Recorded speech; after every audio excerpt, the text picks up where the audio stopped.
Salut à tous et bienvenue dans cette nouvelle vidéo. Aujourd'hui, on va parler d'une arme rarissime et qui a été mortelle pour quelques collectionneurs américains qui ont tenté de recharger le calibre, le Lee Navy 1895. Alors oui, cette arme est rare, très rare, surtout en France. Les munitions sont très compliquées à recharger et pourtant c'est un fusil qui est parfaitement réglementaire de l'armée américaine.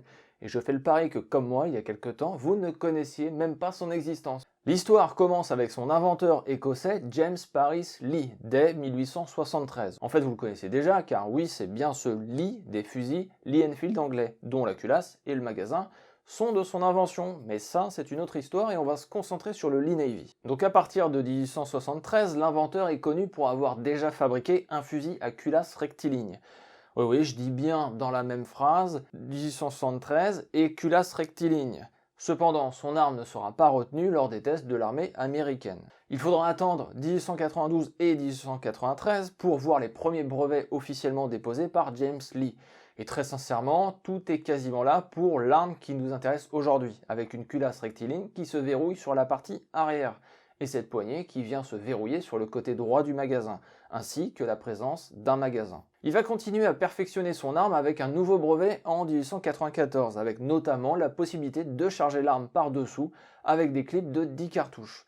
La culasse se bloquait en arrière lors du dernier tir et le clip était éjecté vers le bas par un levier situé sur la droite. Ce levier pouvait aussi servir de cut-off. Les premiers prototypes sont chambrés dans une cartouche expérimentale de l'arsenal de Francfort en calibre 32. Et bien c'est à partir de juillet 1893 que la marine américaine va commencer à regarder de plus près l'adoption d'un nouveau fusil, car à cette date elle utilisait encore le vieux Springfield Trapdoor, fusil monocoup, tirant des grosses cartouches de 45-70, toujours à poudre noire. Et oui, car depuis 1886, la France venait d'adopter le premier fusil à poudre sans fumée, donc il fallait se mettre au standard. La Navy demanda alors à Winchester dès 1892 de développer une cartouche sur un calibre de 32 pour effectuer des tests balistiques. La première série de cartouches qui sort de chez Winchester sont des cartouches à bourrelet de calibre 236 en percussion centrale. Les balles sont de forme semi-ogivale en FMJ puisque, pareil, la France les utilise depuis 1886. La seconde série de cartouches ne possède plus de bourrelet et l'épaulement de l'étui est plus prononcé. C'est bien cette seconde série qui sera favorisée puisqu'au même moment, la Navy voulait adopter une mitrailleuse. Et on sait bien que les cartouches à bourrelet sont compliquées à utiliser dans des armes automatiques. De plus, il semblait que l'essai d'un fusil Mannlicher en 6.5 ait convaincu les autorités de l'intérêt d'un calibre de cette taille. Moins de recul, une trajectoire de balle plus plate, pour finalement une pénétration et une portée quasiment identiques que le 30-40 Krag de l'infanterie. Aussi, pour le contexte d'utilisation de la Navy, la trajectoire plate des projectiles avait son importance puisque l'utilisation des fusils était avant tout pour tirer sur d'autres bateaux, en pleine mer, là où les hommes sont plutôt exposés au tir. En fait, que la Navy utilise un calibre différent de l'armée, disons l'armée de terre, eh bien cela ne posait pas particulièrement de problème, enfin au début. Il était peu fréquent que les deux armées travaillent ensemble, car la Navy possédait aussi ses propres troupes de débarquement, les Marines. Et niveau production, c'est pareil, la Navy se fournissait auprès d'entreprises privées, donc ça n'interférait pas non plus avec le nouveau 30-40 Krag. La cartouche est validée et envoyée chez Winchester, qui commencera la production dès décembre 1893. C'est une cartouche avec une balle de 135 grains et développant une vitesse de 777 mètres par seconde. On constate que Winchester nomme la cartouche 236 USN, alors que la Navy la nomme l'USN 6 mm. Et oui, ces derniers choisissent le système métrique. Et pour une fois, je vais lire ce qui est explicitement dit dans les sources car je n'ai pas bien compris le propos. Pour réduire les coûts, le Conseil recommande l'adoption du millimètre comme unité, étant donné que la possibilité de fabriquer des armes pour des nations étrangères ou de disposer des machines après l'achèvement de la commande, nécessairement petite pour la marine, tendrait à promouvoir la concurrence. Le Conseil, c'est bien celui qui est composé d'officiers de la Navy chargés de choisir la nouvelle cartouche.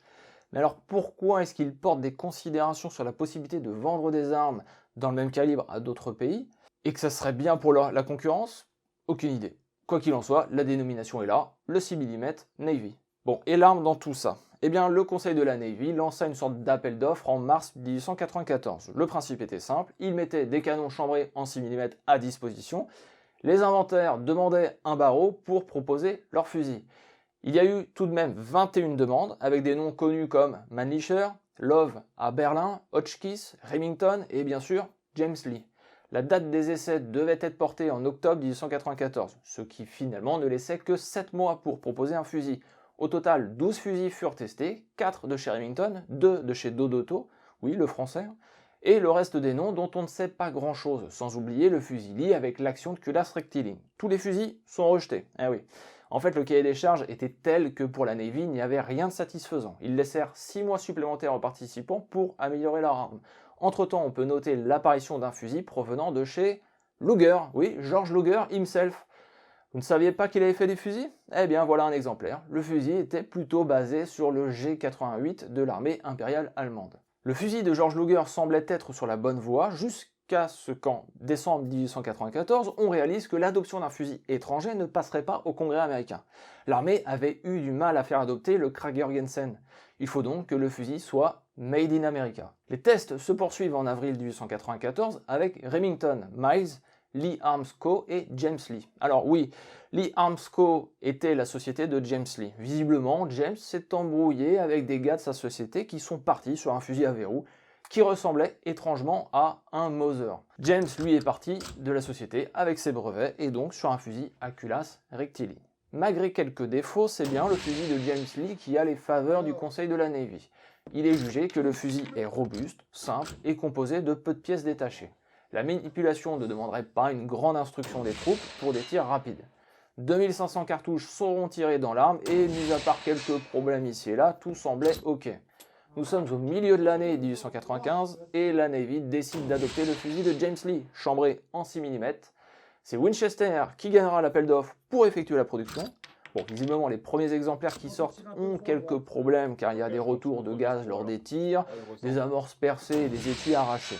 En fait, le tout premier fusil à être livré ne le sera qu'en septembre 1896. Bah ouais, mettre en place une ligne de production pour une nouvelle arme, ça ne se fait pas en un claquement de doigts. Le plus drôle, c'est que le fusil n'était pas équipé de sa hausse, toujours en développement. Elle sera envoyée par courrier plus tard, en juin 1897. Ah oui, quasiment 10 mois plus tard. La commande, elle, a été complétée en 97 pour 10 000 fusils. Il y aura 2 autres commandes successives de 5 000 fusils sur les années suivantes. Mais oui, ça fait pas beaucoup, 20 000 armes. Déjà pour Winchester, pour rentabiliser la fabrication des machines. Et aujourd'hui, pour nous, les collectionneurs, ça en fait une arme de haute valeur, difficile à trouver. Alors il y a eu pas mal de soucis avec la production et je ne vais pas tous les énumérer. Ce n'est clairement pas très passionnant dans la vidéo. Mais on note que parmi les problèmes rencontrés, il y avait des départs de tir intempestifs. Il arrivait qu'appuyer sur la détente ne faisait rien. Mais lorsque le tireur tirait la culasse en arrière, alors à ce moment-là, ça relâchait le percuteur. D'un point de vue sécurité, on a vu mieux. Il y avait aussi d'autres soucis de culasse qui restaient dans les mains de leur utilisateur lors des manipulations. Ah oui, en tirant la culasse en arrière, elle se délogeait du boîtier. Cela n'a pas empêché Winchester de livrer tous les fusils demandés à la Navy et de tenter de le proposer sur le marché civil dans différentes configurations et même avec une lunette. Oui, forcément, pour l'époque, une Winchester A5. Le fusil sera au catalogue jusqu'en 1902. Ce ne fut pas une réussite car on comptabilise seulement 1641 exemplaires vendus. Plein centre. Bon, et du côté de la Navy, comment se comportait l'arme au service ? Eh bien, dès 1898 se déroule la guerre hispano-américaine où le fusil sera testé en conditions réelles. Les Marines sur l'île de Cuba seront équipés des nouveaux Lee Navy. Alors quels sont les retours du bon et du moins bon? Dans le bon, on a ces retours que je vous lis. Ce fusil semble être une arme très supérieure en termes d'intensité de tir, de rapidité et de précision. L'arme dans son ensemble est très efficace et peut-être encore plus en réduisant les risques de casse lorsqu'elle est entre les mains d'hommes inexpérimentés. Le fusil a été efficace sur des cibles à des distances variant de 600 à 1100 yards. D'un autre côté, nous avons le ressort de détente casse facilement. Lorsque le ressort du magasin est en tension pendant un long moment avec un clip inséré par exemple lors de garde dans des postes la nuit, le matin lorsque le ressort est libéré, eh bien, il casse facilement. L'extracteur est trop faible et fonctionne mal. Le magasin ouvert par le bas est trop susceptible de laisser les éléments extérieurs rentrer. La hausse est réglée pour une balle de 135 grains alors que des cartouches de 112 grains ont été fournies, déformant ainsi la prise de visée. Pour ce dernier point, la cartouche de 6 mm d'origine en 135 grains avait en effet évolué vers du 112 grains en 97. En soi, tous ces problèmes semblent possibles à résoudre par une amélioration de l'arme. Mais en réalité, le fusil ne restera pas très longtemps en service. Il sera encore utilisé durant la révolte des boxeurs en Chine en 1900. En fait, dès 1898, à peine est-il adopté que des réflexions au sein de la Navy se portent sur la nécessité d'avoir un calibre unique à l'ensemble des troupes, c'est-à-dire la Navy et l'armée de terre. Parce que durant la guerre hispano-américaine, les troupes de la Navy, les Marines, sont employées comme troupes de débarquement, mais aussi comme soutien à l'armée. Et c'est là que ça se complique niveau logistique, car deux unités qui combattent côte à côte n'utilisent pas la même cartouche. Je ne l'ai pas mentionné, mais les Marines utilisaient aussi la mitrailleuse Colt 1895, chambrée en 6 mm. Donc finalement, dès 1902, ce sont les Krag-Jørgensen en calibre de 30 qui sont transférés dans la Navy. Et en 1907, eh bien c'est Springfield 1903 qui fait son apparition pour venir équiper plus tard, en 1911, les Marines. Les fusiliers Navy sont alors mis au surplus et personne ne semble être intéressé au sein des forces armées américaines. Ils sont alors revendus sur le marché civil au prix dérisoire de 10 $. En tout cas, d'un point de vue fonctionnement, ce Lee Navy est vraiment atypique avec une culasse rectiligne unique. En fait, c'est rectiligne sans être rectiligne. Vous jugerez par vous-même sur les images. Pour ouvrir la culasse, on tire donc la poignée vers l'arrière, mais il y a un coup de main à prendre, car la poignée doit pouvoir s'extraire de son emplacement sur le côté droit du boîtier. Et pour cela, il faut faire pivoter la poignée par rapport au corps de la culasse. Oui, c'est pas évident à expliquer en vidéo sans avoir l'arme en main, mais il ne suffit pas juste de tirer en arrière, ni même d'avancer la culasse en forçant comme un bœuf. La culasse ne présente pas de tenon à l'avant comme c'est généralement le cas. Non, le verrouillage se fait sur la partie arrière du corps. Lorsque l'on pousse la poignée vers l'avant et qu'on la positionne correctement, alors le corps de culasse va s'abaisser dans le boîtier et ainsi verrouiller. C'est assez particulier comme système et personnellement, j'ai eu quelques problèmes. Aussi, on ne peut pas ouvrir la culasse tant qu'elle est armée. Ah oui, lorsque vous verrouillez la culasse, elle s'arme. Mais du coup, si vous ne voulez pas tirer et enlever la cartouche de la chambre, comment vous faites ? Eh bien, vous avez un bouton sur le côté gauche qui sert à déverrouiller automatiquement la culasse. C'est plutôt astucieux. Les deux autres boutons servent à la sécurité et au démontage de la culasse. Pour charger l'arme, normalement il existe des clips de 5 cartouches dans le style Mauser. Mais encore une fois, quelque chose d'atypique, la lame du clip doit bien être insérée avec les cartouches. Et lorsque les cartouches sont toutes en place, alors le clip tombe. Ils sont malheureusement très rares et c'est pour cela que nous avons chargé l'arme cartouche par cartouche. Et les tirs justement, eh bien je vous disais au début de vidéo que le rechargement de cette cartouche, qui évidemment ne se fabrique plus, est très dangereux. Oui, il y a eu un mort et un autre blessé grièvement. Honnêtement, je vais vous passer les détails du rechargement, mais pour en savoir plus, je vous mets un lien dans la description de la vidéo sur le sujet, sur le forum Tir Collection, où cela a été abondamment traité. Donc oui, j'étais plutôt anxieux d'essayer cette arme, et finalement, à 200 mètres, c'était pas trop mal. Je vous ai mis les cartons dans la vidéo du challenge tir sportif, où Théo arrive à maintenir la cible à 200 mètres en position couchée sans bretelles. A noter qu'on a spoté les impacts en direct, et au début, on ne voyait pas où ça tapait. Mais une fois la cible acquise, je trouve que les résultats sont plutôt convaincants. Voilà, la vidéo de présentation du Lee Navy 1895 touche à sa fin. Merci au propriétaire de l'arme pour l'essai de cette arme vraiment très rare. Merci au président du club pour son accueil et de nous avoir autorisé à filmer dans son stand. N'hésitez pas à soutenir mon travail en likant, partageant et en vous abonnant. Et je vous dis à la prochaine.